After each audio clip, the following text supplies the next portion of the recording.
wanna be in the know about how we put together our little show. If you like to hear the puppeteers play the characters that you cheer, so join us as we go below the frame. On this episode of Below the Frame, we'll be speaking with Muppet writer Jim Lewis. Jim talks about his family's funeral home business, his career as a journalist, and the time that Jim Henson fired him. Not really.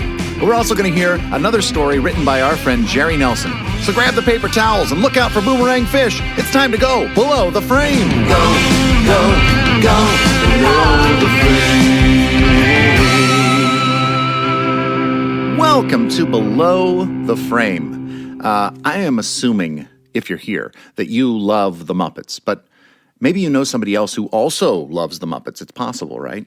And if you do, have you told them about this podcast? I sure hope so.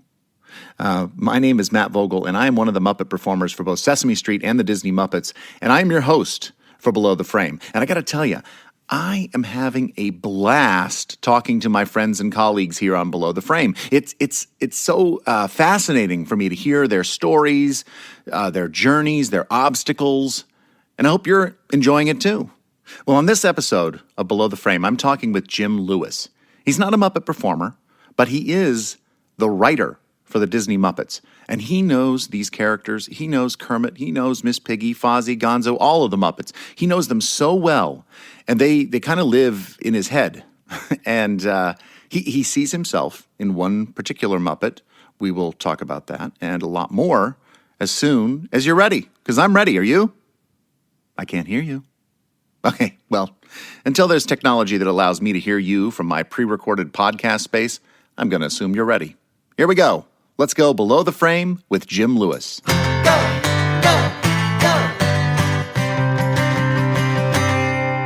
Well, Jim, thank you so much for being here with me today on Below the Frame. You, Matt. This is going to be great. I am a big fan of you're a writer. Right? I am. Yes. You're a writer for indeed. the Muppets. I'm writer for the Muppets of you. Since the mid-'80s. Well, let's go back before the mid-'80s. Where did you grow up? New Jersey, Boonton, New Jersey, a mythical town like Brigadoon that only appears over the horizon every 100 years. No, really? It's a nice little Italian-Irish and now Italian-Irish Pakistani little town in North Jersey, about 45 miles from Manhattan. And just a great little place. I grew up there. I lived over my family's business, which was a funeral home. So. Oh, really? Oh, I don't know if I knew that. Oh, wait, I feel like maybe I did know that about you. But can you tell me a little bit about your family in general? Like, I have two older brothers and an older sister. They were all born right after the war. And by the war, I mean World War II. Okay. 46, 47, 48. And then 7 years later, I was born, and it was a total shock. So I got to be like an only kid in a family with 4 kids. Yeah, well, that makes sense. Because everybody was kind of on and much older than you. Yeah, it was like the last hope of, as my mother said, we're Catholic, we have to have it. So, yeah. Right. And so your parents, was it a family business? It was the family funeral home? Family funeral home. My uncle had started the business. My mother and father worked for him, and we lived upstairs over the funeral home. You had to be quiet when there was a funeral downstairs. But, people always were... The nice thing was, whenever we had a funeral, the limo drivers would drive me to school. They would drive me up to the... I'm like a second grader. I get pulled up to the school, and I'd start to open the door, and he said, no, let me do it. And he'd walk around the car and open the door like... That's awesome. So, first of all, how cool. Very cool. And you grow up with something, and it's just it's like you're a puppeteer. That's kind of a normal thing for your kids. It's like, oh yeah, Dad's Kermit, and it's no big deal. You're just used to it, and it's the same for the funeral business. So I figured out later on that it's it's not dissimilar to what we do with the Muppets. Because you're trying to make inanimate objects look lifelike. And that's what you do in the funeral business. So, yeah. Yeah, so that's what you did. That's what your Yeah. family did. That's what you did. Yeah. What There kind you of go. things? That one just sat there. But that's Other right. than being, other than being driven to school when there was a funeral, When there was a funeral. what kind of things did you do as a kid? Oof. Watched a lot of TV. I was Yeah. the little fat kid who sat and watched TV. A lot of kid TV. In fact, I used to go speak at high schools after I kind of had done what I started to do for the Muppets. And I would say, your parents will tell you, don't watch the Three Stooges, don't watch Abbott and Costello, don't watch the. I said, I use it every day. I said that stuff, all of that kind of shtick, and that, as I often say, if vaudeville ever comes back, I am so sad, That's right, because yeah. I kind of steeped myself in all that, and then I had friends, and did the normal kid things. It was a great time because now you can't. Everything's play dates. We would just like, Ma, I'll be back in 5 hours, and then you go off Right. and do what you did. So it was a good time. So TV was a big part of your yeah. of your formative Yeah. years, and New you York mentioned t- Three Stooges. You mentioned Abbott and Costello, Oh, yeah. the Marx Brothers, and then when I was, I guess probably 10, I discovered, and if people watching and listening aren't familiar with Gene Shepherd, most people know through A Christmas Story, the Yeah. movie, that he was based on his works, but he had a late night radio show on WOR, and he would be on for an hour and just talk about whatever was in his head, and he'd tell these great stories about growing up. And not only were they, it was great storytelling and extraordinarily funny, but as I grew up, I'd meet other people who said, "Oh my God, you listen to Shep too." So it became this little affinity group before computers made affinity groups more popular. Do you think any of those? I mean, did they record those? Are those out there? Are those they're available? I'd yeah, love to they're all- hear those. They are out there. If you go online, you can find You can find them. And he did some things for PBS, Shepherd's Pie, and Gene Shepherd's America, which are good, but are on video. But there's a lot of Shepherd stuff out there, and he was genius. And his book, his Christmas Story is based on "In God We Trust, All Others Pay Cash." Yeah. And then his other books are like Wanda Hickey's Night of Golden Memories. But it was all about growing up. And even though it was in the 30s and 40s that he grew up, it was all about kiddom and being that. And it just gave you a sense of belonging. And also just it enhanced my desire to be funny for money at some point in my life. So Did you know what that meant? Did you think I'm going to be a writer? I showed a little talent for being a writer, and it was the only recognizable talent I seemed to have. So I knew I had to do something with that. Right. I knew that I couldn't. I didn't want to go into the funeral business. Right. It's a tough room. I'll tell you. You try and it's a It tough is. place to get laughs. It is. It really is. I know you're out there. I can hear you not breathing. Is Yeah, the big opening line, and it never Yeah. got a laugh. But it was. I knew I didn't want to do that line of work, even though that was open to me, and I knew something with writing, and so I eventually got a degree in journalism. From going to college at Goddard, which is a small left-wing socialist. I mean, I knew Bernie Sanders when he was mayor of Burlington. I remember Bernie as the crazy mayor of Burlington. So, Oh, really? Is that where your university was? Was it in? That it was in right. It was outside, about 50 miles from there, a little town called Plainfield, Vermont. It was a great place to go to school. John, who went there? William H. Macy went there. David Mamet taught there. We had the most members of the Chicago Seven who were accused of causing the riots in Chicago. We had the most members on staff at faculty. It was It's a happening place. It was happening. No grades, and you evaluate. You were evaluated over the course of it, and you sort of designed your own curriculum. I would never ever let my children go to school Right. like that. Yeah. But How For did me, you? it worked. How were you able to go? Were your parents supportive of that My idea? parents didn't know better. They didn't know better. I was like the second. My sister went to college, but none of my brothers had, and it was just like, this is where I want to go. Okay, All right. so So now they my were supportive. daughter. They were supportive of you then. Yeah, so it is. They were supportive. They just, please, he's gone. Let's be grateful for that. We don't care really where he is as long as he's, okay. So, yeah, that's that. Making a better person out of himself. And of course, I got out of that. I had a degree in American Studies, so I was a liberal artist. I could paint liberals. Yeah. I thank you. We're here all night. The second set is totally different. I realized I needed to find a way to apply those skills, so I went to journalism school at Syracuse. I went to Newhouse for a year and got a degree there. I got a graduate master's degree in journalism. Because you're going to work in the papers. I was going to, and I did actually for several years. It was a great training ground. What paper did you work for? The Advance, not the Staten Island Advance, but there was an Advance in North Jersey. It's since folded, but it was a daily newspaper, and I learned. You came back home? To Yeah, work I on was that living paper? in New Jersey, North Jersey.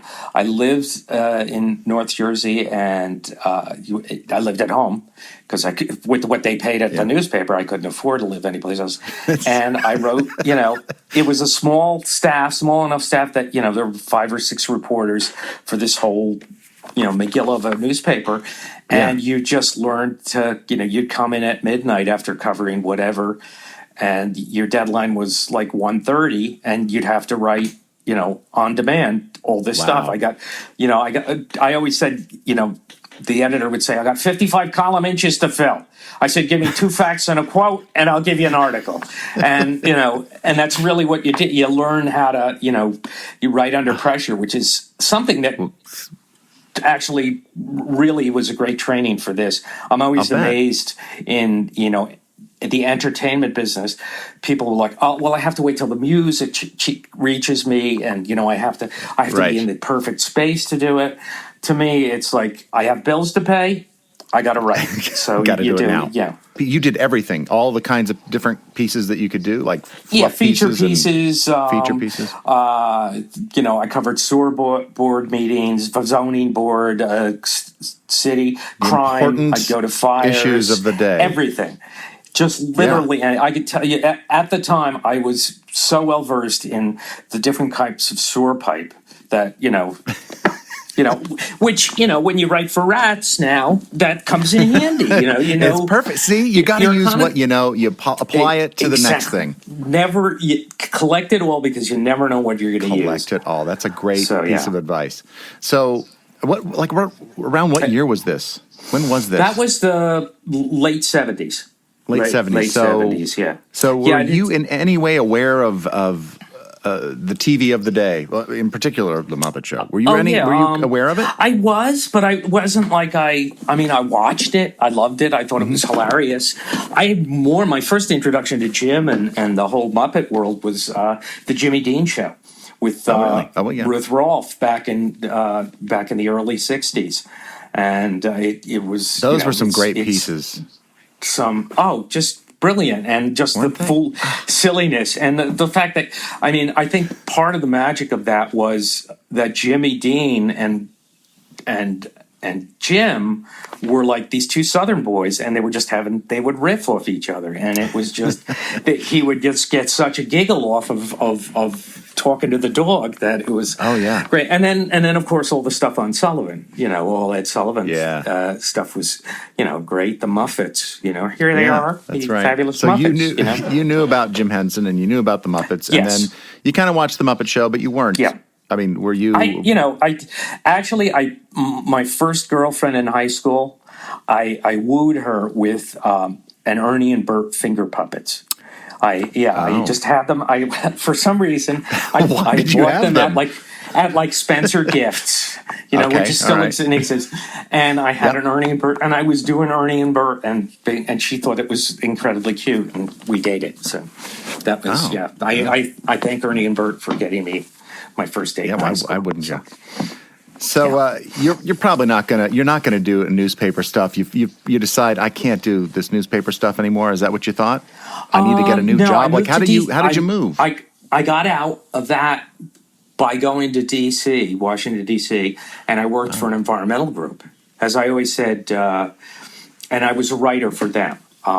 It was a place called Environmental Action, who really was founded by the people who did the first Earth Day 50 years ago.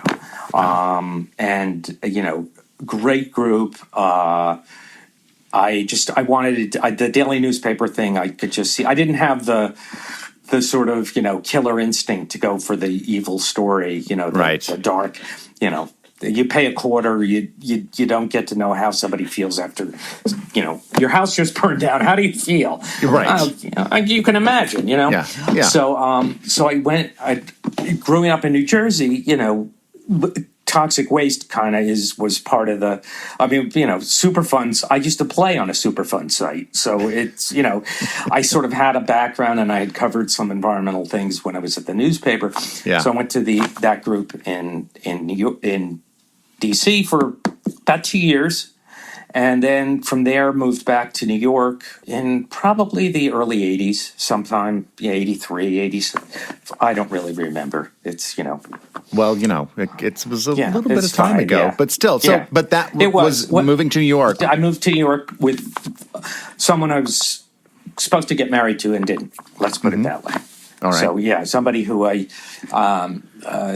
we were engaged, but we didn't. And I married somebody else, and I'm glad for that. So, in the meantime, when you're moving to New York, how did you get a job with the Jim Henson Company? Oh. What was it called at that time? It wasn't called the Jim Henson Company. It was Henson Jim Henson Associates. Henson Associates. Henson Associates. I still have an HA pin. That's the HA. Yeah. Was because they gave those out after you'd been there for like 5 years or a year or whatever. Nice. I forget. But well done. How did you get a job with HA? HA. Well, at first when I moved to New York, I didn't have any connections or anything, so I would just write for whomever. I did work for PR firms. I worked for whatever. My favorite was I wrote speeches because I had never written speeches before, but I was in a guy's office. He goes, "Do you write speeches?" And I said, "Oh yeah."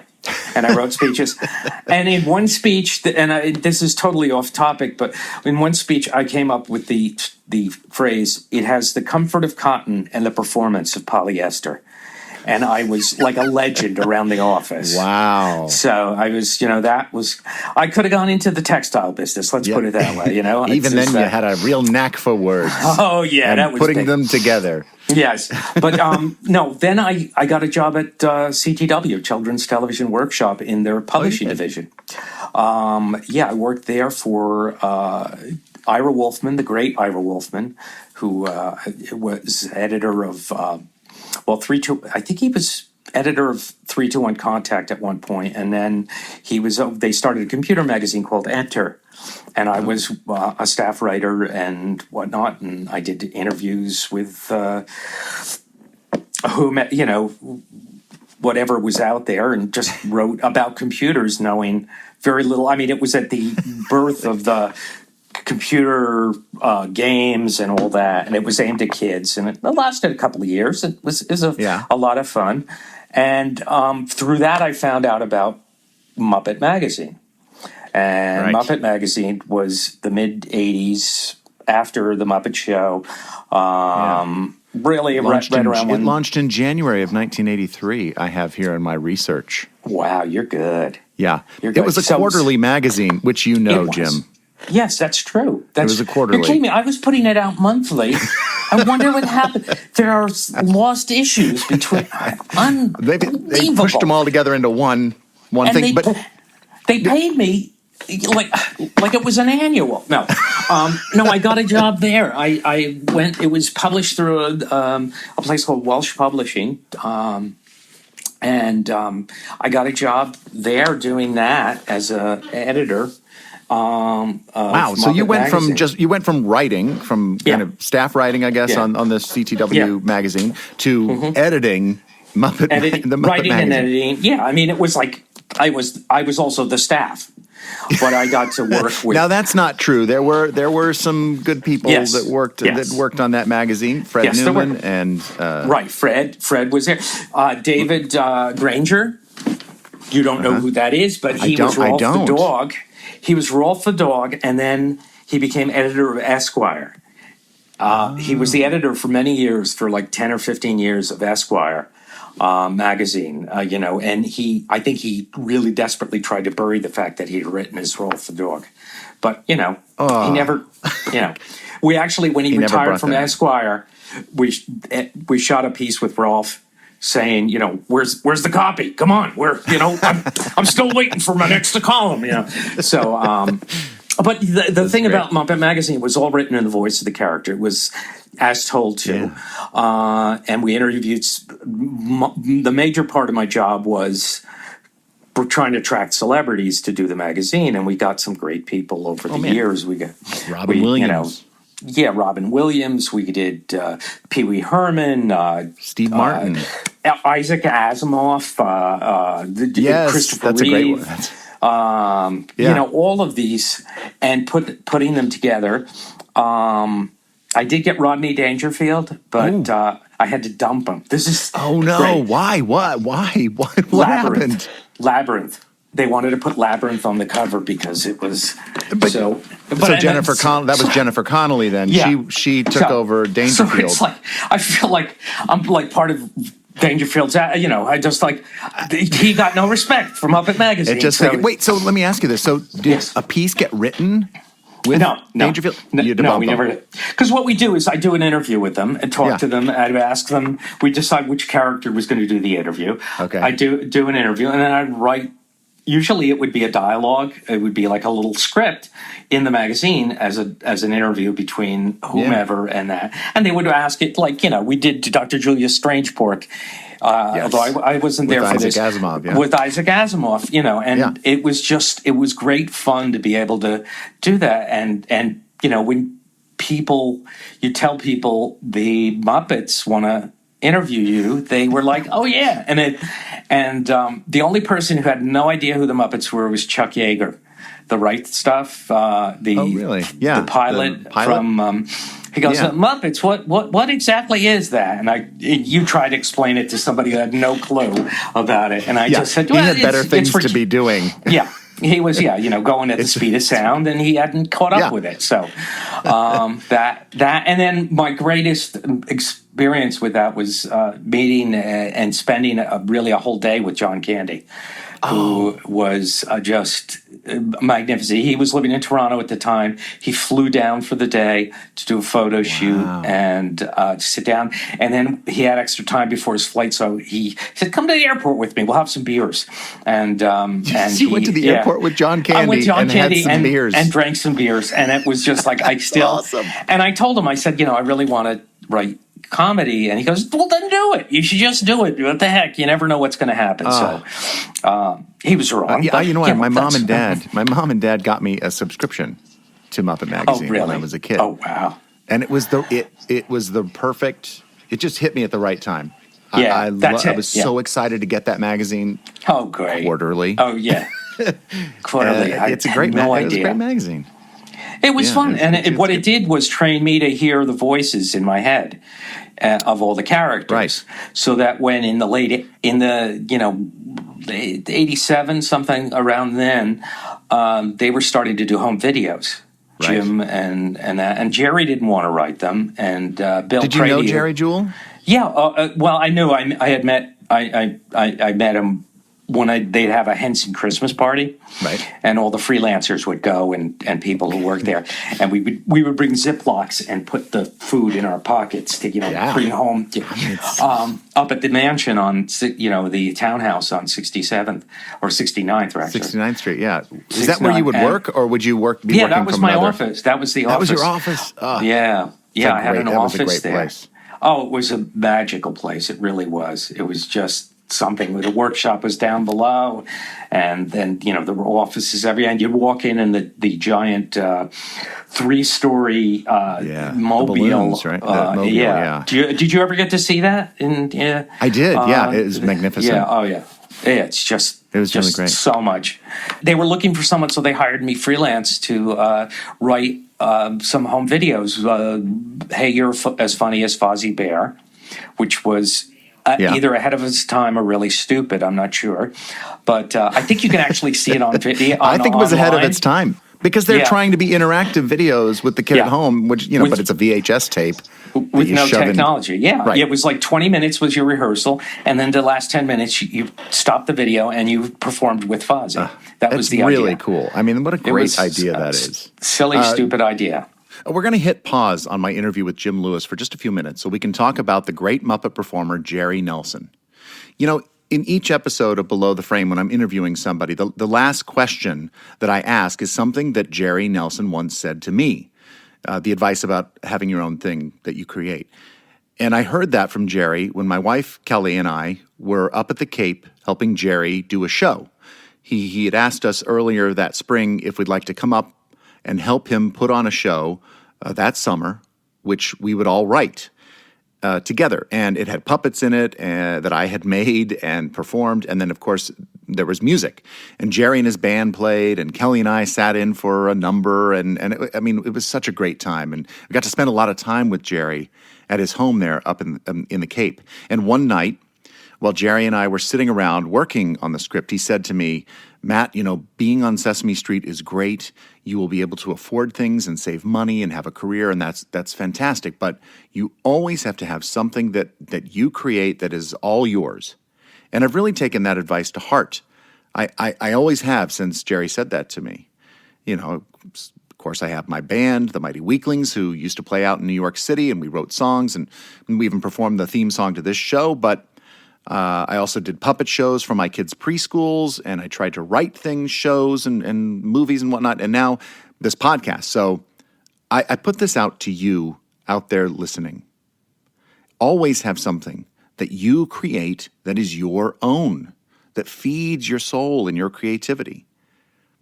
So as you know, Jerry Nelson, he died in 2012, and his wife, Jan, gave me a bunch of stories that he had written.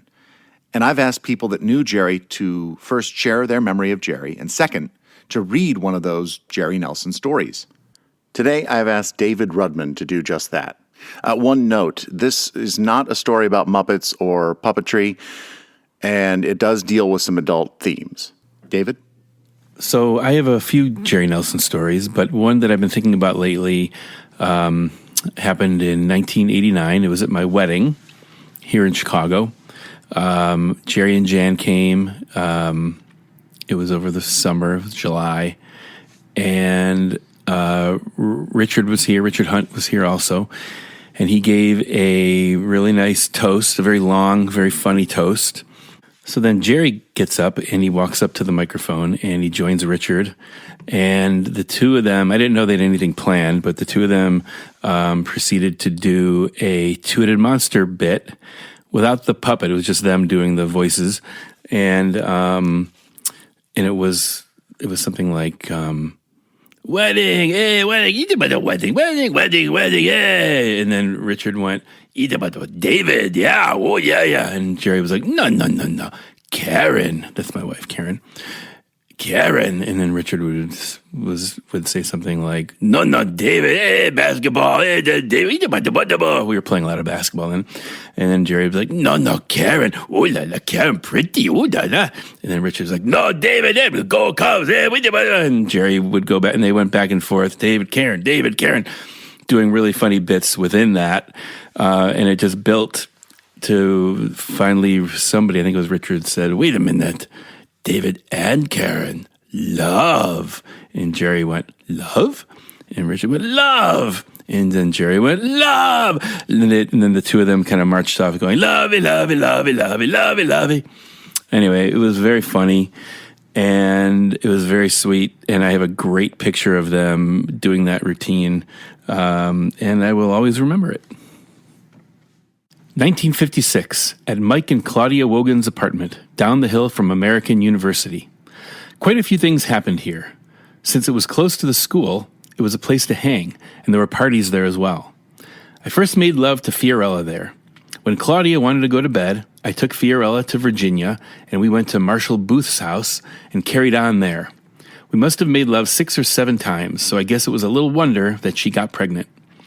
When Fiorella told me she was pregnant, I knew it was my fault, and I thought the best thing to do was be responsible, ask her to marry me.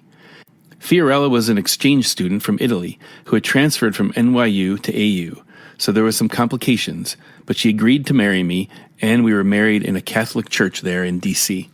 In her 3rd month, we were on our way back to D.C. on the train from New York, where we had visited her uncle. Somewhere in Pennsylvania, Fiorella started having sharp pains, and as they got worse, I told the conductor I thought my wife was having a miscarriage. They stopped the train at the next town and had an ambulance waiting. She was taken to a Catholic hospital where she miscarried. I stayed with her for a while, but as I had very little money and they were going to keep her in the hospital for a week to make sure there were no complications or infections, I took the bus back to D.C. to get my car and scrape up some money. When Fiorella was released from the hospital, we returned to Washington, D.C. and finished the school year at AU. We had an apartment up the hill from Mike and Claudia. One evening, we were at their place, and Bob Rickman, an acquaintance from high school, was visiting from Virginia. There was a park across the street, and at some point, Rick, Mike, and I went outside and decided to smoke a joint. So we went across into the park. We'd only gotten a little way up the path when a voice from the street yelled, "Come out!" We dove behind some bushes just as a flashlight stabbed into the darkness. The voice identified himself as a policeman and said to come out or he would shoot. I said, "Okay, I'm coming out. Don't shoot." When I got to the street, he asked who else was up there, and I told him I was alone. He asked me what I was doing there. I told him that my wife and I had been visiting some friends, that we had had a fight, and I went outside to cool down and was just walking around. He didn't believe me at first, but I finally convinced him I was alone. He said he was taking me in anyway and marched me a couple of blocks to a call box. At the call box, a car full of cops showed up for a shift change and asked him what was up. He told them and said he was taking me in. A couple of them told him to forget it. One of the others said he did the same thing whenever he and his wife had a fight.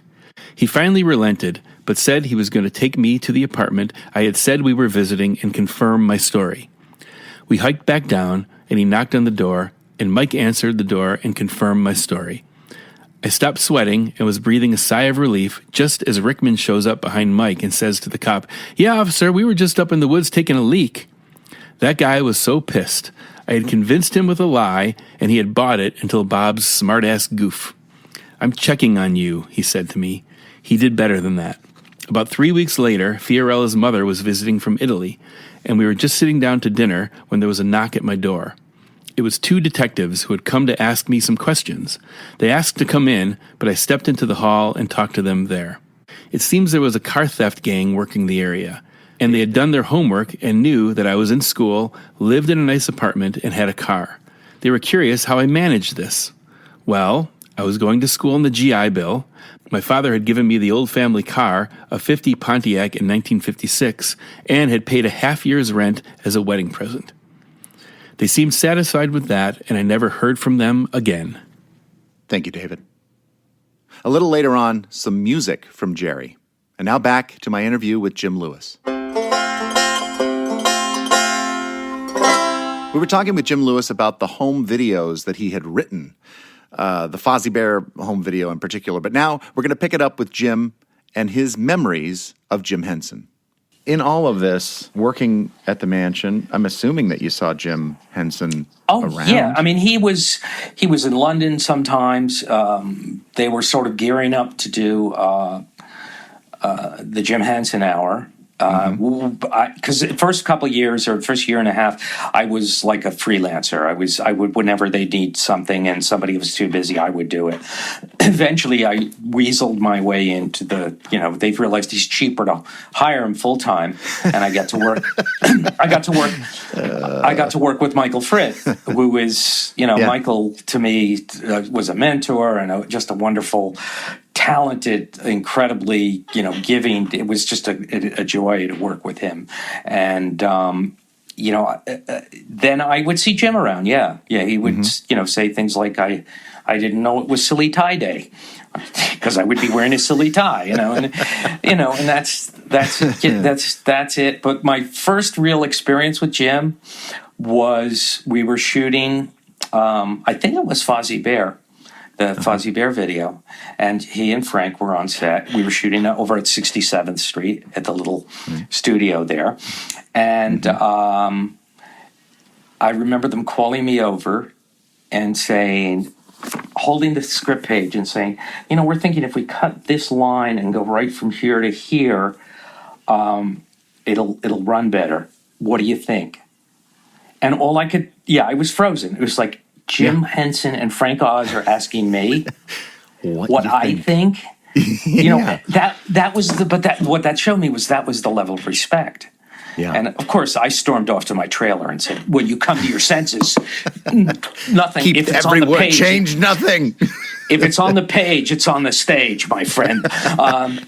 So Right. They did the fact that they were like they treated people with respect, and that was the thing about Jim. He was confident enough and in his own abilities that he would he wanted to see where it's like we do now. You want to take it from anybody who has a great idea. Great, we'll take it and let's all do it together. So that was a real big thing, and I didn't realize at the time, but have since, that it's not all that common in the business of show. So It's not. that's it. In fact, can I tell this other story? Yeah, of course. Okay. This was when they were selling the company to Disney, originally back in the early 90s. Yeah. Just really probably a year before, or about a year before Jim passed away. And they brought people from the workshop and performers and writers and whatnot down to Disney World for fabulous, a week, 5 days of just like whatever you want to do. You're staying at the Grand Floridian. It was incredible. It was what I later came to call the fatting for slaughter. But they were wining and dining you. That's what they were doing, You right? see, it sounds so much better. I hope you can edit it. That's a better. Yeah. But no, they brought us in, and then one of the things we were to do was to meet with Jim and Jeffrey Katzenberg, who was going to be overseeing the Muppets when they came at that point to Disney. And it was myself and Bill Prady, who later went on to in fame and fortune with The Big Bang Theory. Yeah. And Jim and Jeffrey and Bill and I were there, and Jeffrey Katzenberg gives this speech that he obviously had given, for the last 3 hours to everybody else who walked in the room. He said, "You guys are the writers. You're the engine that drives this. You really, you're the creative visionaries, but I should warn you, we give lots of notes." And I just knew in that moment I had to say, I just looked at him and said, well, I should let you know that I write one draft and I don't let anybody change anything. And for just an instant, Jeffrey Katzenberg looked at me like, is this guy serious? And then Jim turned and said, Jim, you're fired. You can leave now. So Jim Henson fired me in the room. So that was that was a high point. Yeah. It was really great. It's one, and I've never worked for Jeffrey Katzenberg since. So there you go. Well, that's a good story. I like it. It was, yeah. I knew I had to take it. That's great. If that's he laid it in there. He's just I'm gonna say something that everybody's wanted to say, but is too afraid. But what are you going to do to me? I'm nobody. Right. Yeah, cut my head off. Well, Plus, it was really funny. It was funny. Yeah. That was good. So, anyway. So that obviously that deal kind of fell apart. Yes. After Jim passed away. Jim passed away. Do you have any memories from that time? That I'm sure it was a very difficult time. I remember getting a call might be 2 a.m. We were living in Upper West Side of Manhattan, and Michael Frith called at 2 a.m. crying, and just said Jim is gone. And Jim and Michael and I were supposed to meet with him the whether that day, the day before, and he just said, "Oh, he's got a cold. He's not feeling well." That's all I knew. He was, he's home. He's back at the Sherry, Netherlands, where he had an apartment, and it was, just stunned. And then the next day we went to the townhouse, and just everybody kind of sat around and cried and hugged, and it was I think the one good thing that during that time was the memorial service that we did. Is it gave people something to think about other than Jim is gone.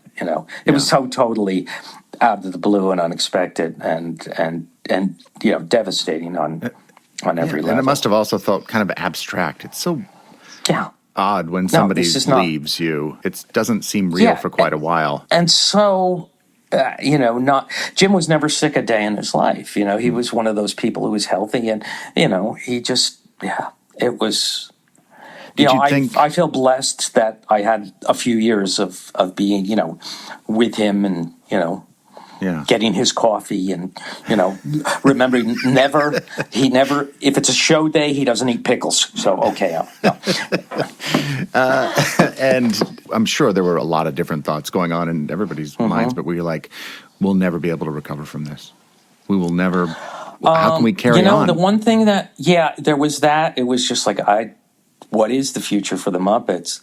Yeah. But again, the memorial service helped to focus it.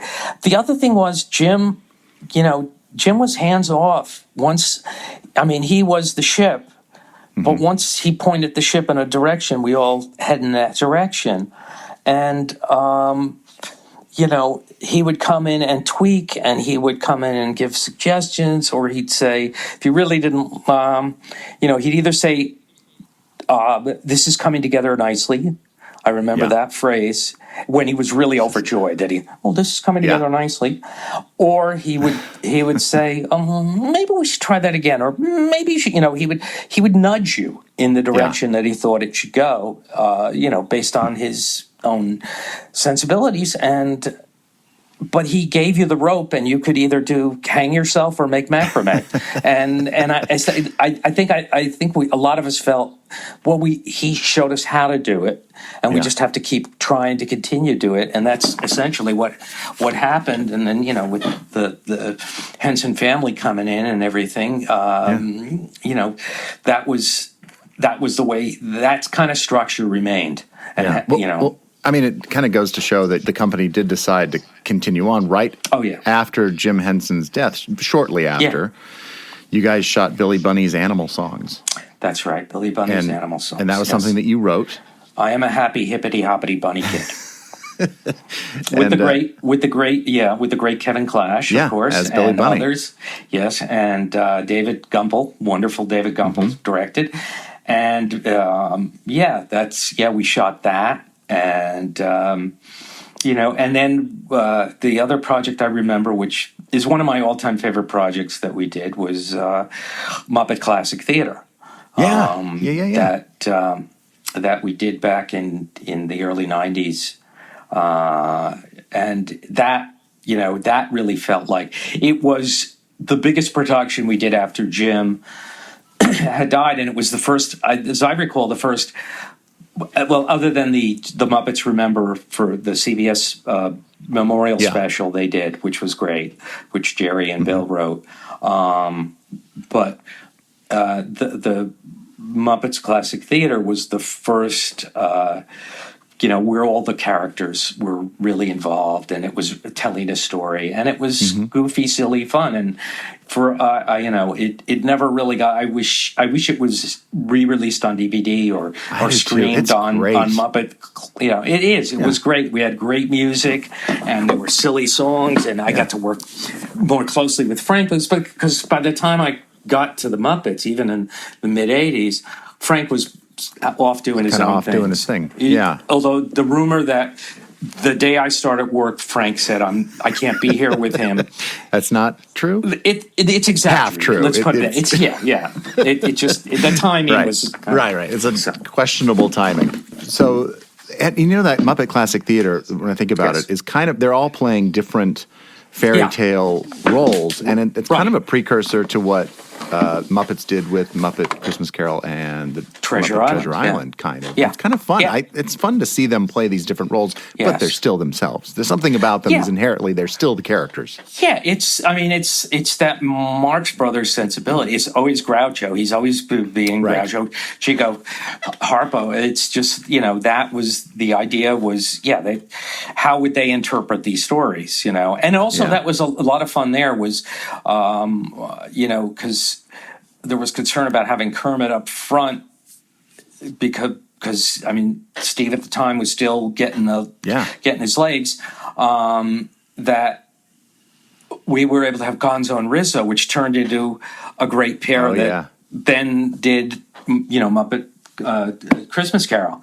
That was that was kind of their audition reel for Christmas Carol, in that they were true. just this wonderful duo that had never really been teamed up before like that, and Yeah. they just play. It was Dave Goelz and Steve playing off each other, and just they do that it so was well. that same sort of vibe that Jim and Frank had of Yeah.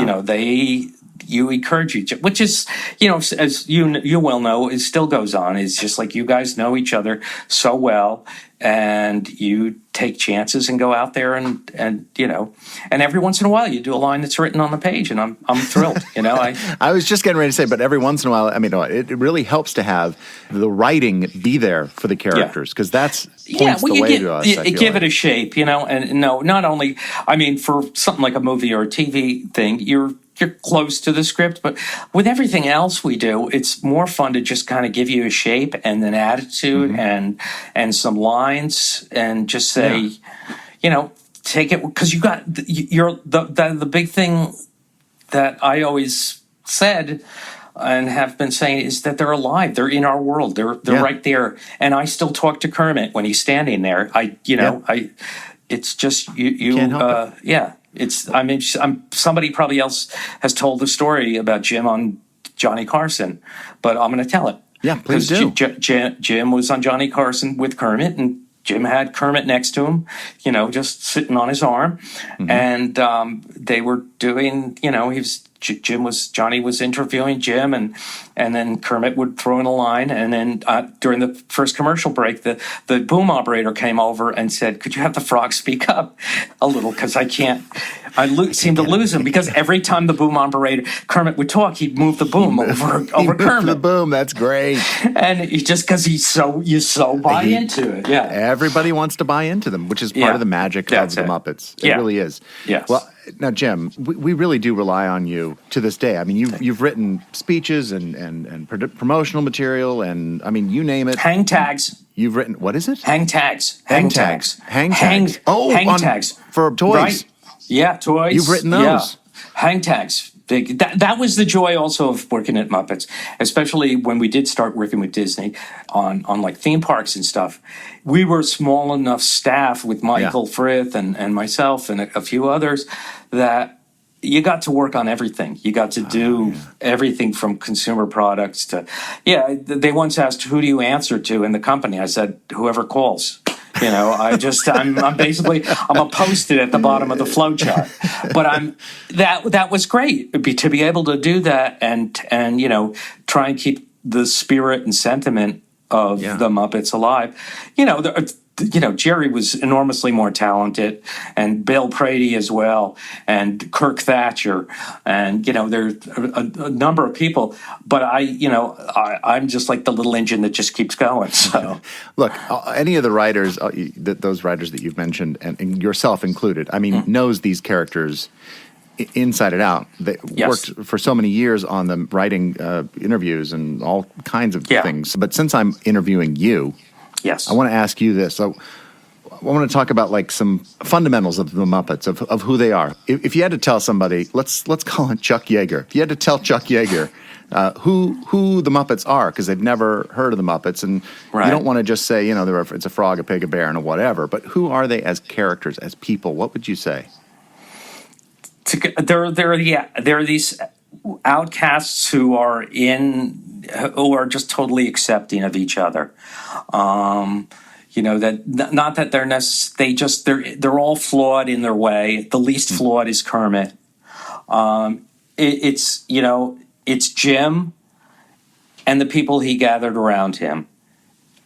But some of the, but now as furry or pigs or whatever characters, but it was essentially reality reflected. I mean, Richard Hunt, elements of his personality. Dave Gold, certainly elements of his personality.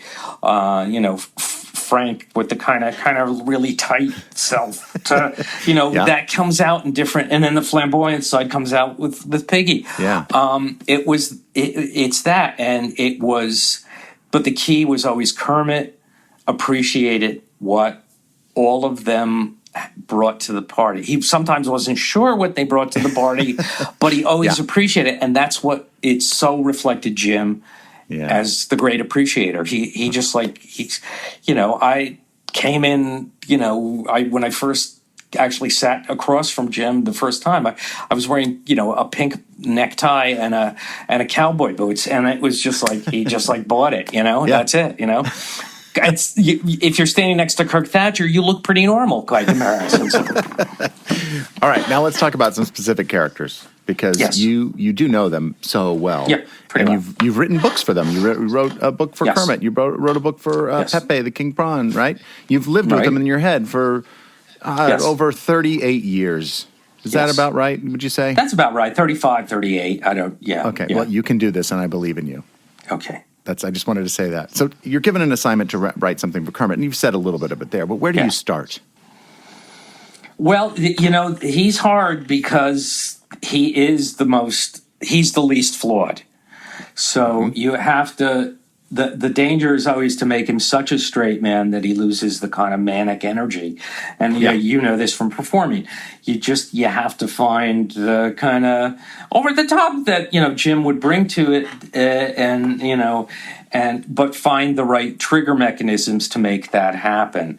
So, but with him, you definitely want that. And, he's in a lot of ways the most self-aware character. He knows the others will say something self-aware, in a certain context, but he's one who's much more kind of upfront about it, about who the Muppets are and what they're doing, and that you're buying. If you buy the fact that I'm a talking frog, the rest is easy to believe. That's true.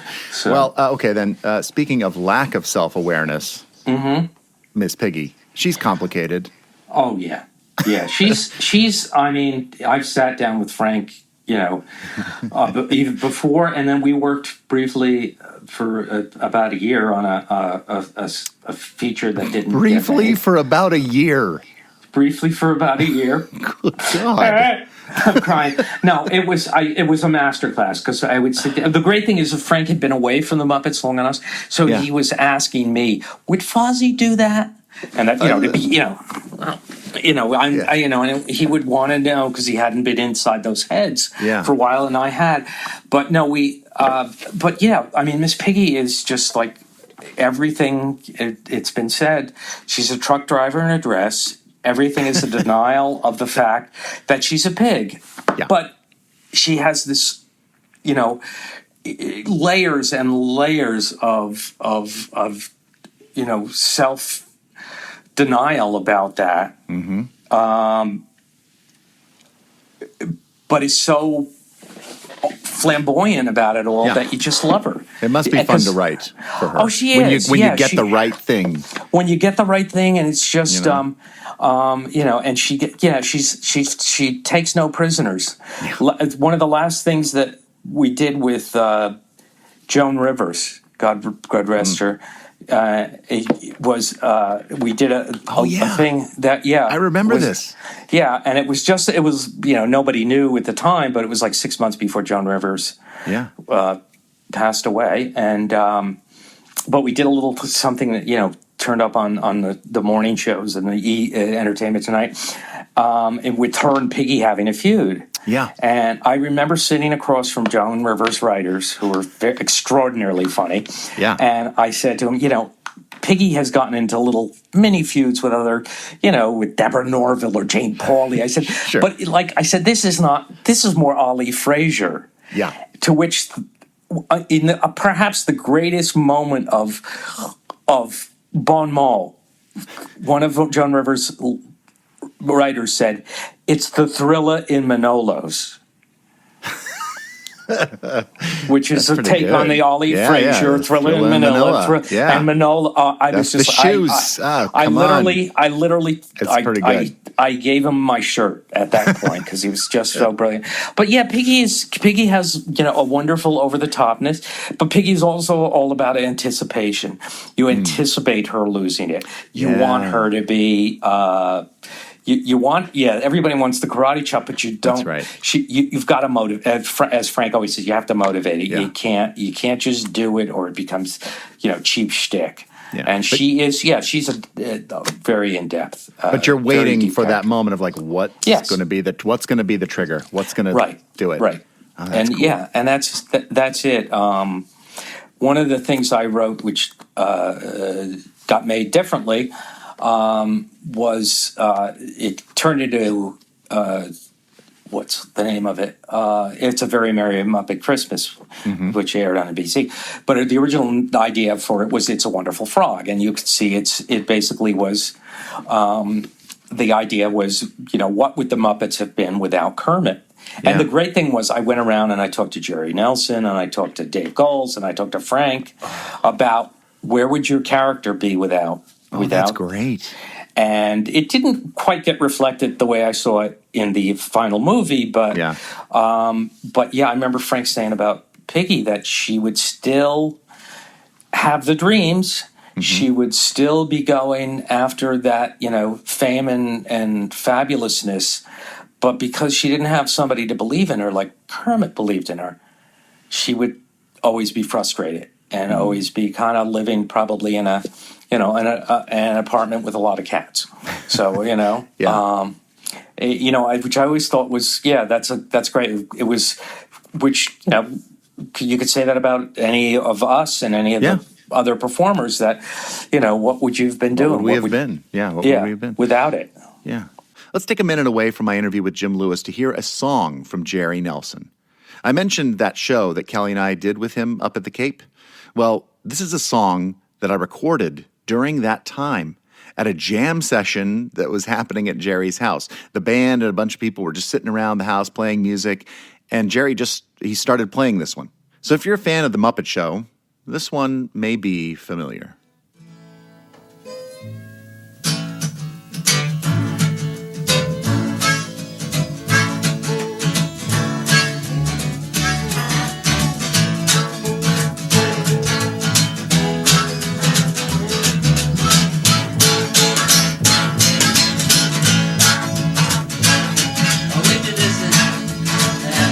Friday night, the birthday day.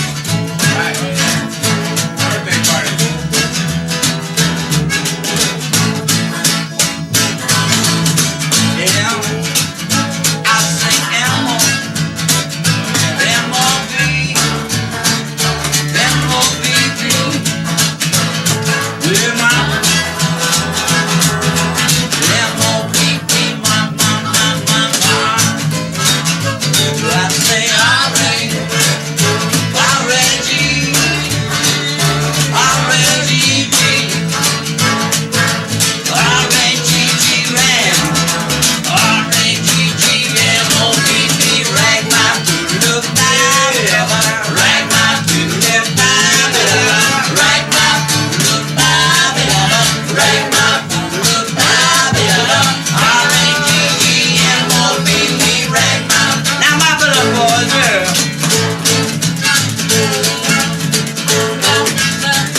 Thank you, Jerry.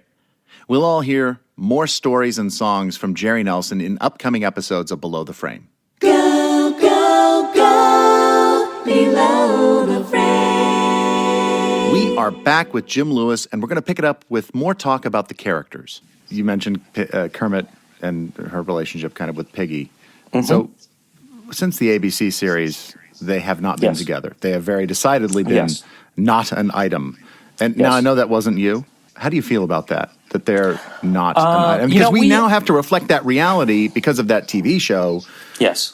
And we could say it was just a TV show, but we've kind of done it in a lot of stuff where they're not together.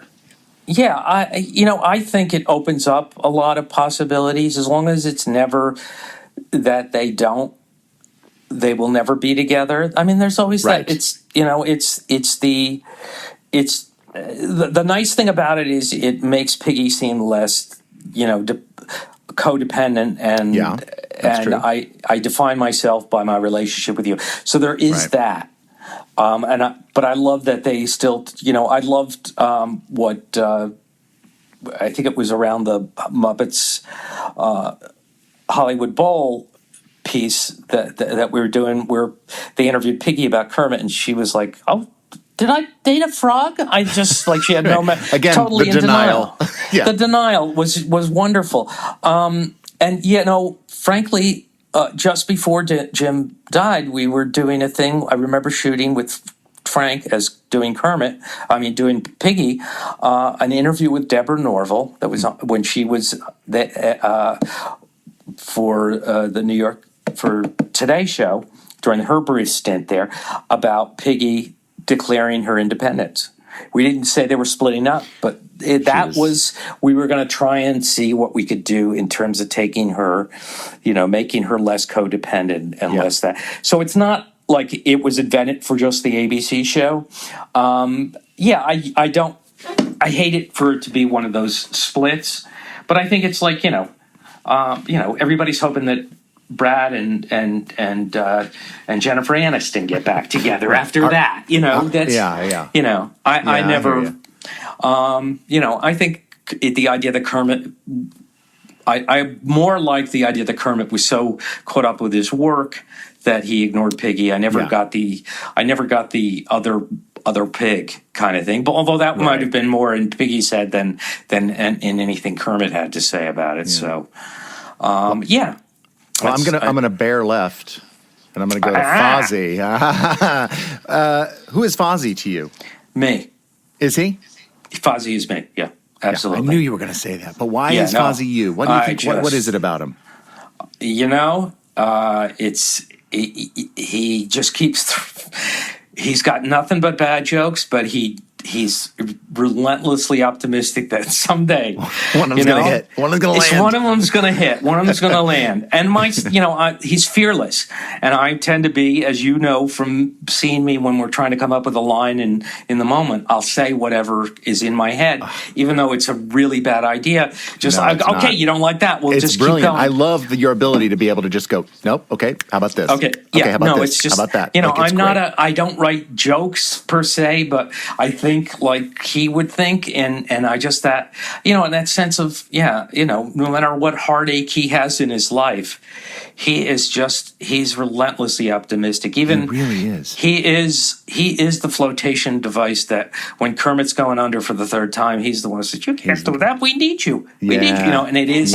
He's the one who, he's the one like Cher in Moon. What was this movie? Moonstruck. Moonstruck hits snap out of it. He essentially is that for Kermit.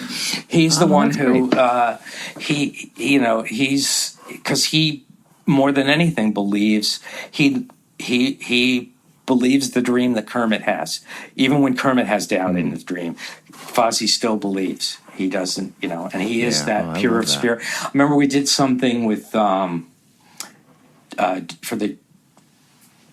it was for Muppets Tonight. We did something with Jason Alexander in which we were playing Jason and Fozzie as old comedy partners, that they'd had a doubles act.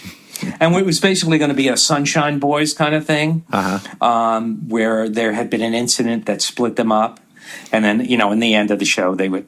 And I remember sitting there with Frank, and Frank saying, "No, you can't." Fozzie would never hold a grudge. Fozzie would not. Fozzie would just. So we kind of ended up playing it that way, that it was a misunderstanding, but it was just like it couldn't be that Fozzie had a grudge because he's just not. He's a pure spirit. He's a glorious pure spirit. So Yeah. I love Fozzie and in so many ways am Fozzie. So How about and plus Gonzo? you only What have to learn oh, five yeah. jokes. With Fozzie, you No, you, that's if you not got true. five- You've come up with, I mean, Six and seven. Okay, Yeah. yes, I'll give you 7. I Right, was going to no. say a whole, and all of know. them stolen from Gags Beasley. So there you go. What do you draw on to channel Gonzo's mindset when you're writing about Gonzo? Is it Dave, and you think about Dave? Yeah, 'Cause yeah. You Dave do. You is think about that. Dave is yeah. a unique It's just- individual. He might hear this, right? Yeah, he might. Yeah, Dave really, it is quirky, and once Mm-hmm. you kind of learn his quirks and what I kind of sense, okay, he'll go for this. Yeah. Because, this is just, that is so left field. It's just and my mind sometimes drifts laterally in that kind of, and I'll just say, well, this makes no sense. It connects to nothing. That's perfect for Gonzo. And, Right. Yeah. the logic of it he has his own internal logic. Yep. But it is, he's in a lot of ways like Gracie Allen on Burns and Allen. Yeah. If you ever watch those, you watch that, her logic is absolutely spot on. It's totally, but you follow it. It's A just regular person would never think along those never lines. think along that, but that's she Gonzo. He does, just yeah. a normal person would never ever consider it in that way. But that's Gonzo, and That's to some Gonzo. extent, that's Dave. So Do you have a favorite character that you love to write for? Fozzie, I like love him, Fozzie. yeah. Piggy, I know there's no. People say, which characters do you write for? And I'm Right. just like, whoever you need. And Yeah. it's fun in that certain characters it takes a while to kind of figure out their voice. Was there one that you were in my like, oh head. man, I just can't nail it for a while? I mean, I feel like you've gotten everybody. Well, it's figuring out what the relationships are. For most of them, it's Yeah. established. Walter was a little hard, but after getting to know Peter better Yes. and figuring out what his relationship is and what he wants within that, then it becomes easier to. I think he's a wonderful foil. He For is, it. yeah. And And, then, Walter is Peter. Like that's Yes. Peter. It's yes, who exactly. Peter is. And well, because when I first started trying to write stuff for him, he was very Scooter-esque. Mm-hmm. And Scooter is, and the one thing I love about what David Rudman's done with Scooter, he's gone back to Richard. Yeah. And really, Richard could be just just bizarre and wonderful. Yeah. What a wonderful man. I only got to work with him for a few years, but and David Rudman, having worked so long with Richard, really brings that element. So it really differentiates those characters in a way that It does, yeah. That's good. But no, and then Bill Beretic has come up with Pepe. Pepe's wonderful because he's that flavor we were trying to create. That he's a Muppet, but he's kind of outside the Muppets. He's kind of like he's the one who's just like you don't have a villain. I mean, Sam Eagle plays the Margaret Dumont to the Marx Brothers. He plays the comic great, foil. Yeah. But we never had somebody who had a little bit with Rizzo, but with Kermit. But we didn't have somebody who could not be evil, but have an agenda that is so contrary to the direction the Muppets, are trying to go, and you need that tension to have the funny and to have that, and that's Bill brought that with Pepe to the game, and that was great, So Now you have this unique position as Yes. a writer for the Muppets. Mm-hmm. And you observe how we work. A lot of times we're working in collaboration with you on set, and it is unique. Can you describe what you think it's like to be in on that collaboration? I mean, I hope and I'm not alone here, the Muppet Performers think the world of your that's writing. kind. And That's kind. I rely on you to help me that's give voice to them.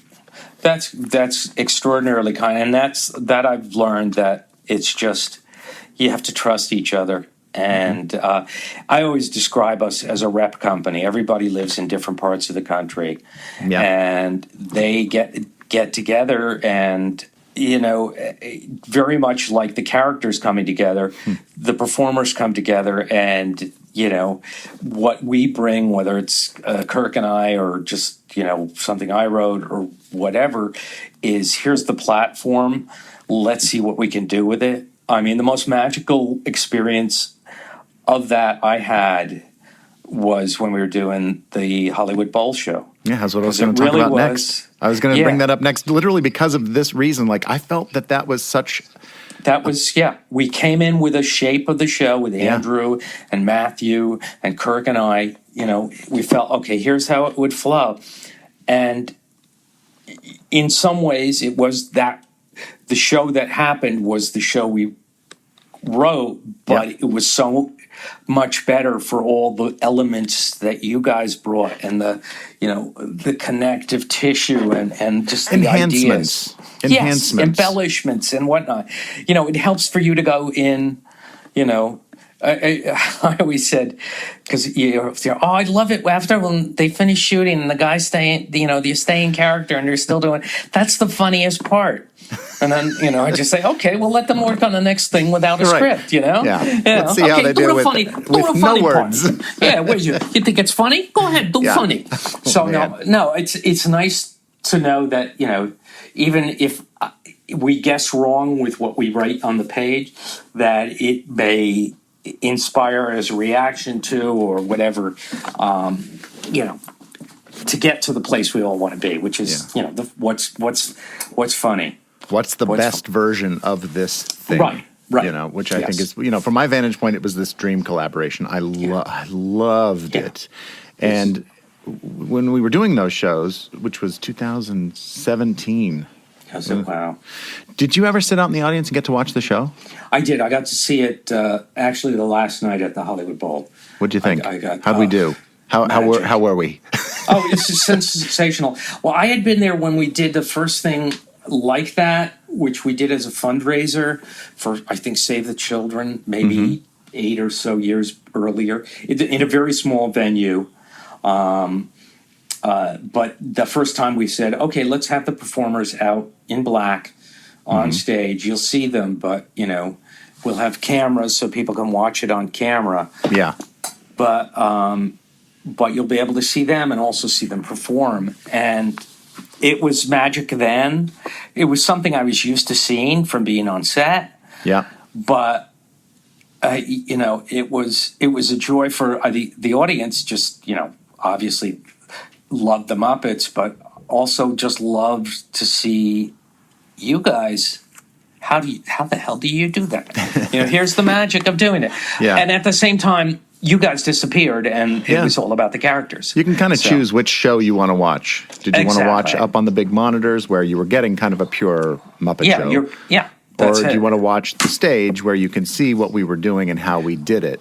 And that was a whole and other also layer. just when things went slightly, sideways, and you would react in character. Yeah. That's joy. That's great. With that kind of, something goes slightly wrong or somebody misses a cue, and just the reality of playing that and the audience knowing that you're playing the reality of that is great. And it's, again, I was thrilled to be a part of that, because I think that's something the Muppets can do that, really, you really can't capture anywhere else. I'm glad that they did, even though it's a, pre-recorded, the show that they did at the Hall of Presidents with that. Yeah.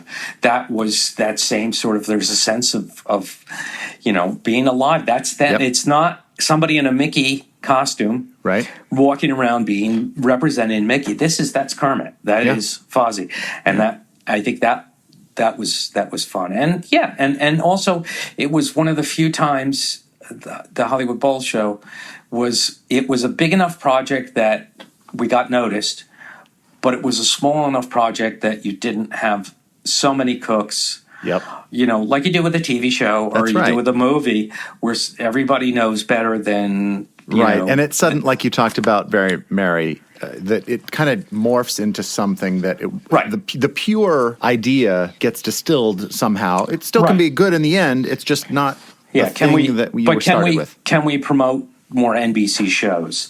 So let's Right. let's that I Okay, guess we could work that can. in. That's not going to make it a perennial, but Right. okay, so that's that's there was something about that, and again, Muppet, going back to Muppet Classic Theater, it was a big enough project that it had its moments, but it was a small enough project that we're basically left to our. The more we're left to our, not that other people coming in with fresh ideas is great, and it's wonderful. You don't want to just keep doing the same thing over and over. No, Right. no. But you also have to trust you guys. You have to believe in that. You know what's best. I mean, as well as I know these characters, I always bow in your general direction for Well, it is a reciprocal bow right back to you, Yeah. because I really do feel that you're a key ingredient Yeah, in well, the that's success kind. and in the collaboration of the Muppets. It's a small niche, but it's mine. That's right. I'm a one-trick pony, but it's Yeah. the principal source of my revenue, as the Paul Simon song goes. And yeah, you've So- written tons and tons of other shows that are not Muppet related. Yeah, I have done other things, things. and But you can IMDb those or Google them or whatever if you want to. yeah. But right now, I'm going to ask you some rapid fire questions. Oh God. Okay? It's okay. You can do it. I believe in you, Jim Lewis. All right, I'm ready. Here we go. Just whatever comes to the top of your head, and that'll be the answer. And we won't, if you do think of a story you want to tell, please do. But Okay. otherwise, here we go. Just Ready? wait. What is the hardest part about being a writer for the Muppets?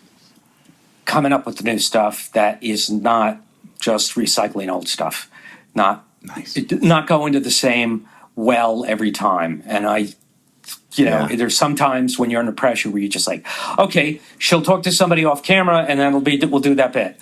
So it's coming up with a new way to do something, because people want Yep. the payoff of the character that they know and love. They don't want you to reinvent. Nobody wants to know what Molar and Curly's motivation is. Nobody really wants that.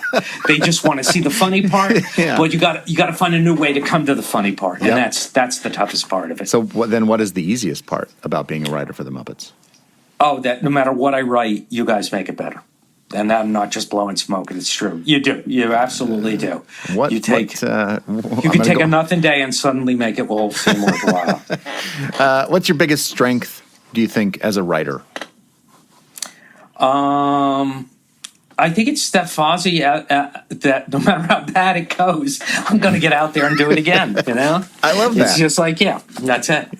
Do you have a biggest weakness as a writer? Oh yeah, I think it is that I am well aware that in pantheon of comedy writers, even Muppet writers, I am Beauregard sweeping the floors after the show.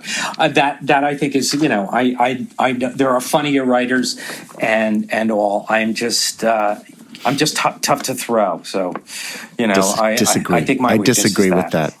I'm Okay, disagreeing. Disagree. Okay. See? And And I'm wrong about that. That's the other weakness I have. what's one of your favorite things about being a writer for the Muppets? Oh, is the camaraderie, the collaboration, Yeah. not just with you guys and the performers, but with the workshop people. I mean, I wanted to mention Danielle Obinger, who was there before I did. She saw me at when we were doing Muppet Magazine. She was there, and just those people. There's people who are I've known as long as I've known most members of my family. It's just that collaborative. That's the best part. Yeah. If you were not a writer, what would be your career? If you couldn't be a writer, don't say funeral home. Oh, darn. Damn. I mean, unless that would be what it is, but I don't think it is. I don't think it would be up to me because I'd probably be in the witness protection program. So my chances are They would probably put me in. So I was selling gardening implements or something. No, I don't know. I really don't. I don't. That's a tough one. I knew that I didn't want to be a hard hit. I didn't want to be Mike Wallace going after hard news like that. I did want to be funny. I wanted to make a living doing that because that's my reflex. So I really don't. I don't know what else I would do, okay. Which is great for my daughter because she's in college and she doesn't know exactly what she's going to eventually do. So she's studying ancient Roman, Greek, history, and there's a lot of money in that. I imagine. I hope it could be. I don't know. But I said, what I write for Muppets. I'm going to tell you what to do with your life. No. So it's just that openness. I can't imagine. I don't know. What's the best piece of advice that you have gotten during your career? Oh boy. I'm not going to give you any softball questions, Jim Lewis. No, I'm just trying to think. It's just don't take it personally. I guess that's it. Because as a writer, especially, you do pour out, and you think the first draft is God's gift to mankind, and then you come back, and sometimes you disagree vehemently with the changes that are requested, but it's just hey, don't, so what? It's your firstborn child, and you had to kill it. Because and if they only shot what that. So my advice is just don't lose your sense of optimism. And hey, you often it does become better, and don't let that don't take it too personal. Just we're all working hopefully in the same direction, and fortunately with the Muppets that's true. I think we've always been everybody wants what's best. Mm-hmm. But it's very easy as a writer, especially, to just, you take the slings and arrows of outrageous fortune and hold them heavy in your heart. Do you feel that writing is rewriting? Or you're like, 2 drafts, I'm good. Usually 4 drafts. 4 drafts, okay, 4 drafts. 4 drafts and I'm good, yeah. No, it's fine as long as, when you feel like, okay, first the notes have to be intelligible. Right. It just can't be, it's not yellow enough. What does that mean, How do I? Or it's, there are things like, or people will say, well, Miss Piggy wouldn't do that. I've actually have had executives say, oh, Miss Piggy wouldn't do that. I said, oh, really? Okay. Well, I said, how long have you been writing for her? Yeah. And I said, that kind of thing where you can't say that out loud, but that's, what you're feeling. It's rewriting is definitely part of it. It is. But you also have to, I also say, put down what you're thinking and feeling, that's why I'm never too precious about stuff I write, is because I know it's going to either get changed, or if they like it right out of the gate, well, that's just a bonus, Yeah. Jerry Nelson once said to me, Jim, he said, Sesame Street is great, but always have something that is your own, that you create. Yeah. What is that for you? Well, like you said, I've worked with other people, and I did, I've worked with Tommy DePaola, did some books with him, and worked on a TV show with him, and also I did a VeggieTales, and I got to meet with those guys, and that was exciting.